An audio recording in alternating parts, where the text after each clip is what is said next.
കുറേ പഠിക്കാനുള്ളൊരു ദിവസമായിരുന്നു. പക്ഷെ കുറച്ചേ പഠിച്ചുള്ളൂ. ഒരു 4-5 മണിക്കൂർ. എന്നെപ്പോലെ ഈ അവസ്ഥയിലിരിക്കണവർക്ക് മനസ്സിലാവും 4ഉം 5ഉം 10ഉം മണിക്കൂർ പഠിച്ചിട്ടുണ്ടെങ്കിൽ ഒന്നും ആവാൻ പോകണില്ലാന്ന്. അങ്ങനെ ക്ലാസ്സും എക്സാമും പഠിപ്പൊക്കെ കഴിഞ്ഞിട്ട് പാമ്പ് മാളത്തിൽ നിന്ന് തല പുറത്തേക്കിടുന്ന പോലെ ഞാനും ഇട്ട് എൻ്റെ തല റൂമിൻ്റെ പുറത്തേക്ക്. അപ്പോൾ അതാണ്ടേ പുറത്ത് നല്ല കാറ്റും മഴയും.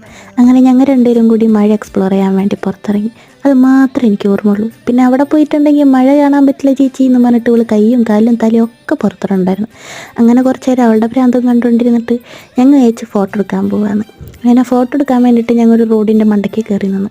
അപ്പോൾ ദാണ്ടെ റോട്ടിൽ കൂടെ ഒരു വെളുത്ത കാറ് പോകണം ഗൈസ്. ആ വെളുത്ത കാറ് അവൻ വെളുത്തതാണെന്നുണ്ടെങ്കിലും പക്ഷെ ഞങ്ങൾ വെളുത്തതായിരുന്നില്ല. അവൻ പോണ പോക്കിൽ ഞങ്ങളെ കറുപ്പിച്ചിട്ടായിരുന്നു പോയിരുന്നത്. ഞാൻ റോഡ് സൈഡിൽ നിൽക്കണോണ്ടാവും അവൻ എന്നെ അങ്ങ് കുളിപ്പിച്ച് തന്നിട്ടുണ്ടായിരുന്നു.